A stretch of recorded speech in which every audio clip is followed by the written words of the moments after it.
Assalamualaikum warahmatullahi wabarakatuh. Bismillahirrahmanirrahim. Alhamdulillahi rabbil alamin. Wassalatu wassalamu ala sayyidina Muhammadin wa ala alihi wa sahbihi ajmain, amma ba'du.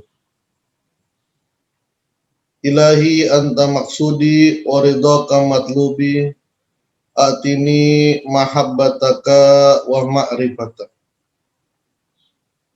Ashabal fadilah, ahli silsilah Thariqah Qadiriyah Naqsabandiyah, pada pesantren Suryalaya wabil khusus Syekhuna wa Murabbi Arwahina pengersa Abah Aus Qaddasallahu sirrah, para wakil talqin Syekh Mursyid Bapak Kiai Haji Mahya Al-Bukhari, Bapak Kiai Haji Anang Asy'ari, Bapak Kiai Haji Mahmud Johnson Al-Maghribi, Bapak Dr. Kiai Haji Subhan As-Sirboni, Bapak Kiai Haji Imam Sutiono, kami hormati Bunda Haya, Bunda Dr. Sarif, Profesor Priyatno, Mami Harsasi Nurdin, dan seluruh ikhwan akhwat yang mengikuti manakib online, wabil khusus pemangku hajat Ibu Yeyen, seluruh ikhwan yang ada di Amerika,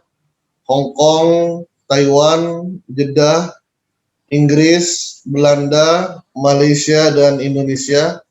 Semoga manakib ini memberikan keberkahan untuk negara kita dan seluruh dunia. Ikhwan akhwat yang dirahmati oleh Allah Subhanahu wa taala, dalam kitab Fadhailus Suhur karya guru agung kita, huruf ain dalam bulan Zulqa'dah itu diartikan dengan al-uzlah. Al-uzlah artinya menyendiri. Di sini Abah mengartikan al-khuruju minal khalqi bil inzal wal inqita'.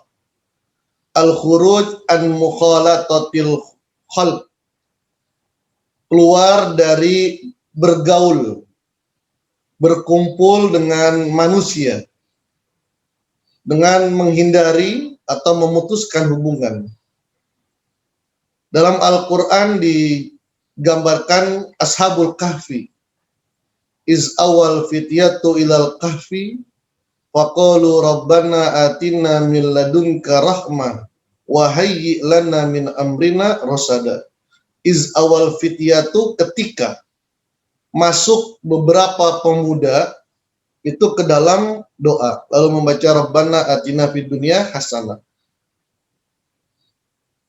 Hakikat daripada uzlah di sini Abah menjelaskan, ternyata uzlah itu ada dua. Ada uzlah jasadiyah, ada uzlah qalbiyah. Uzlah dengan jasad. Kayak Mahmud ingin uzlah pergi ke hutan menyendiri. Kayak Subhan ingin uzlah menyendiri di sebuah pantai. Tidak ada orang, tidak ada siapa-siapa. Ini namanya sebut al-uzlah al-jasadiyah. Jasadnya memutuskan hubungan, meninggalkan semua aktivitas. Ada juga yang bersifat qalbiyah. Dia bersama dengan kita, bergaul dengan kita, bersosialisasi, berkumpul, tapi hatinya sudah terpaut dengan Allah Subhanahu wa ta'ala. Inilah yang dalam istilah Naqsabandiyah khalwat anjuman. Khalwat anjuman. Khalwat dalam keramaian. Abah mengartikan inilah yang hakikat daripada uzlah itu adalah safarul qalbi ilallah. Hati yang pergi menuju Allah Subhanahu wa ta'ala. Jasadnya tetap kepada manusia, karena dia punya kewajiban kepada keluarganya, kewajiban kepada masyarakatnya. Bahkan Al-Imam Al-Ghazali dalam kitab Ihya Ulumuddin mengatakan Seorang yang uzlah tapi meninggalkan kewajiban ia mengajar, berbakti, berkhidmat kepada masyarakat, maka itu tidak baik. Dan kita alhamdulillah bersyukur kepada Allah sudah diberikan alat untuk melakukan uzlah. Tetap pergi ke masyarakat, tetap ke kantor, tetap beraktivitas, tapi hati kita terus selalu bersama dengan Allah. Bagaimana caranya? Tidak ada cara yang paling tepat, yang paling baik selain zikir khafi. Zikir khafi tidak bisa dilakukan sendiri. Tidak bisa seseorang, nggak usah saya dengan guru, cukup saya sendiri dengan zikir khafi, nggak bisa. Zikir khafi harus melalui ritual, melalui prosesi talqin zikir, melalui orang yang mempunyai hak untuk memberikan talqin zikir, yaitu guru mursyid Syekh Muhammad Abdul Gaus, melalui para wakil talqinnya. Zikir khafi ini uzlah, menyendiri, tapi dia tetap ke kantor. Kenapa bisa seperti itu? Karena hakikat talqin, hakikat zikir khafi memasukkan, membuka pintu-pintu hati kita. Membuka pintu-pintu hati kita. Hati kita itu ada pintu-pintunya. Ini yang sering sering dibacakan hadis kutsinya yang bana itu kosron wa fi kosri kolban wa fi kolbi sodron wa fi sodri luban gitu.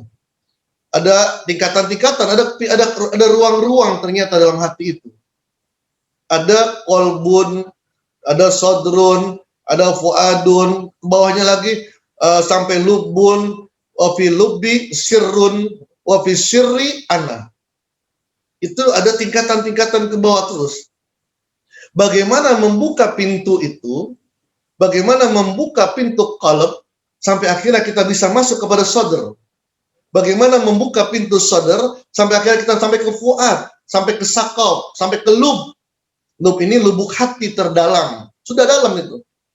Ketika sudah lubnya terbuka, maka kita melihat ciptaan Allah. Yang kita lihat adalah kebesaran Allah. Inna fi khalqis samawati wal ard wa ikhtilafil laili wan nahar la ayatil liulil albab. Dia tidak usah pergi ke hutan, tidak usah pergi ke tempat-tempat yang sepi, dia cukup berdiri dan melihat buah-buahan. Ketika dia melihat buah-buahan, yang dilihat adalah kebesaran Allah. Inna fi khalqis samawati wal ard. Sesungguhnya dalam penciptaan langit dan bumi terdapat kebesaran Allah. Bagi siapa? Bagi liulil albab. Albab itulah jamak plural dari lub. Orang yang lubnya sudah terbuka.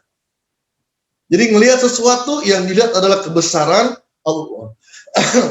Bahkan melihat, maka orang yang seperti ini hatinya penuh kasih sayang. Dia melihat orang yang jauh dari Allah, tidak beribadah, bermaksiat, tapi yang dilihat adalah kebaikannya. Dan dilihat adalah dia ini adalah makhluk Allah. Sekarang begini, orang yang hanya bersyariat saja berbahaya ketika dia tidak menyadari ada sesuatu yang dianggap sepele tapi menyebabkan dia masuk ke dalam neraka. Dalam hadis Rasulullah dikatakan ada seorang wanita yang dimasukkan ke dalam neraka disebabkan seekor kucing. Seorang wanita masuk ke neraka disebabkan seorang kucing. Siapa wanita itu? Bukan orang kafir, tapi orang muslim. Tidak mungkin Nabi mengatakan dia orang kafir, karena dia masuk nerakanya bukan karena kucingnya, tapi karena kekafirannya. Bukan orang yang nggak sholat, bukan orang yang nggak puasa, tapi orang yang melakukan sholat, melakukan puasa, tapi mengurung seekor kucing, tidak memberikan makan, dan tidak membiarkan kucing itu mencari makan sampai kucing itu mati, maka Allah memasukkan wanita ini yang sholat, yang puasa ke dalam neraka. Kenapa? Karena lubnya tidak terbuka. Karena hatinya tidak ada, tidak terbuka.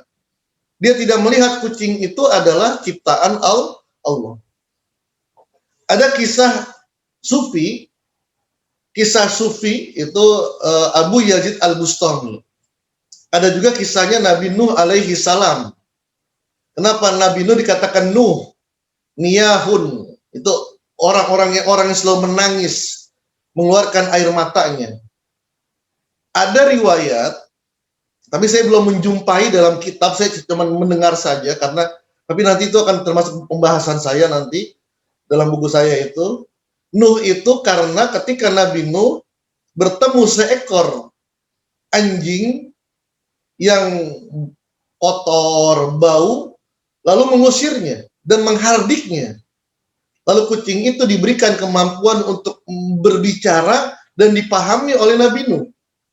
Di antara pembicaraannya, kalau engkau menghina aku, sama saja engkau menghina penciptaku, yaitu Allah. Begitu pula Abu Yazid Al-Bustami. Ketika dia jalan, ada seekor anjing juga. Maka ketika melewati anjing, itu pakaiannya, jubahnya diangkat. Takut terkena liur anjing. Karena dalam mazhab Syafi'i, Hanafi itu liur anjing adalah najis. Beda dengan mazhab Imam Maliki. Ketika dia mengangkat, maka Allah membukakan telinganya Abu Yazid Al-Bustami sehingga bisa memahami bahasa seekor anjing.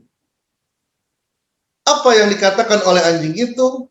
Kalau aku ini kotor, najisku, najis secara zahir. Tapi berhati-hatilah dengan kekotoran hatimu yang najisnya bersifat batin. Jadi itulah hakikat makhluk. Yusabbihu lillahi ma fis samawati wa ma fil ardh.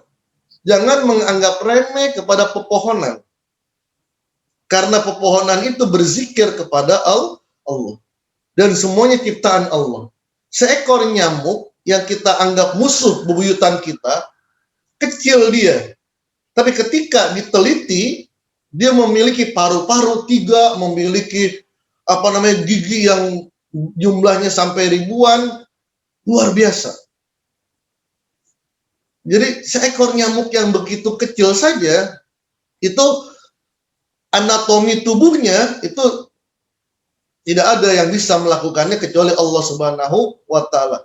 Bagaimana Allah menciptakan giginya, bagaimana Allah menciptakan kupingnya, bagaimana itu tidak ada yang bisa manusia kecuali Allah. Maka tidak ada ucapan yang paling baik adalah la ilaha illallah. Kemudian Abah Awas mengatakan gitu, al-mu'min allazi yukhalitun nasa wa yasbir ala azahum khairun wa ahabbu ilallah minal lazina la yukhalitun nasa wa yasbir ala azahum. Seseorang yang bergaul dengan manusia dan dia sabar dengan perbuatan jelek mereka, dimanapun kita berada, pasti ada orang yang tidak suka dengan kita. Ini sudah sunnatullah. Dimanapun kita bekerja, di kantor manapun kita bekerja, pasti ada orang yang dengki dengan kita. Maka Nabi membuat sebuah perkataan, zunikmatin mahsud. Ini sudah teori ini. Ini sudah hukum alam. Zunikmatin mahsud. Setiap orang yang mendapatkan kenikmatan, baik jabatan, baik harta, baik ketenaran, dan sebagainya, maksud pasti ada orang yang dengki dengannya. Abah, ada yang dengki dengan Abah, ada yang benci dengan Abah. Begitu pula baginda Rasul, ada yang dengki dengan Rasulullah, ada yang benci dengan Rasulullah. Ketika kita bergaul dengan manusia, wa yasbir ala azahum, dan sabar atas kejelekan mereka, fitnah mereka. Itu kata Nabi, khairun wa ahabbu, lebih baik dan lebih dicintai oleh Allah daripada orang yang tidak bergaul dengan manusia, menutup dirinya dan tidak merasakan sabar ketika mendapatkan fitnah, mendapatkan kejelekan dari orang lain. Abah sudah mengatakan begini, kesabaran kita itu adalah investasi yang sangat luar biasa. Pemasukan, income yang paling baik, yang paling bagus adalah ketika kita sabar dengan perlakuan jelek orang lain. Bahkan income itu lebih besar daripada income sholat kita. Sholat ada pemasukan pahala, puasa ada, zikir ada. Tapi bisa jadi, bukan bisa jadi, pasti pemasukan pahala, income pahala, karena kesabaran kita menghadapi orang-orang, menghadapi fitnah orang-orang, itu bisa lebih besar daripada ibadah sholat itu. Begitu pula makom. Orang yang dihina, orang yang dikecilkan, orang yang tidak diorangkan, bisa jadi makomnya semakin cepat dibandingkan dengan orang yang dikatakan ahli ibadah. Contoh yang paling tepat adalah guru agung kita. Abah difitnah, bahkan tidak bisa mengajar, santrinya keluar, datang ke Abah Anom, bukan menjelek-jelekan mereka. Abah Anom mengatakan ditinggal santri, iya. Tidak boleh ngajar, iya. Tidak boleh khutbah, iya. Tidak boleh memimpin, iya. Ditutup semuanya. Depan, belakang, kanan, kiri, ditutup semuanya. Sampai ada seseorang mengatakan, tutup semuanya. Mau makan apa tuh ajengan gaos? Sampai ngomong begitu. Syaratnya kalau pengen khutbah lagi, tinggalkan amalan TKN. Jadi, luar biasa Abah Anom mendidik Abah itu luar biasa. Itu kan termasuk riadohnya Abah Anom kepada Abah Aos. Benar-benar riadohnya. Di fullin. Kalau kita kan enggak. Kita baru setengah tapi udah teriak, Pak. Baru setengah aja udah teriak. Kalau Abah di fullin sama Abah Anom, datang ke Abah Anom, benar ditinggal, iya. Santri pergi, iya. Difitnah, iya. Terus gimana? Kata Abah, itu bukan salah mereka, tapi salah saya. Itu bukan salah mereka, tapi salah saya, Abah. Ketika itu, Abah Awas mengatakan, Abah Anom mengucurkan air mata. Kenapa? Begitu bangga dengan muridnya yang akan menjadi penerusnya. Apa yang terjadi? Setelah itu, datang orang ke Abah Anom. Abah pengen manakib, pengen ngundang ajengan gaos. Datang lagi Abah pengen manakib, pengen ngundang ajengan gaos. Datang lagi Abah pengen manakib, pengen ngundang ajengan gaos. Kata Abah Anom, Abah punya wakil talkin yang lain. Enggak, Abah. Ikhwan mintanya ajengan gaos. Sampai kata Abah Aos, dia ngomong ketika bercerita di Kanzul, di Jagat Aras, Kiai masih terasa sikutnya Abah Anom di pundaknya Abah. Masih terasa. Jadi Abah Anom sambil berdiri, sikutnya nempelin ke pundaknya Abah Aos. Kewalahan bahasa Sundanya apa namanya? Kewalahan itulah investasi, bukan income yang paling baik, yang paling luar biasa ketika kita sabar menghadapi orang. Mudah-mudahan ada manfaatnya. Terima kasih. Assalamualaikum warahmatullahi wabarakatuh.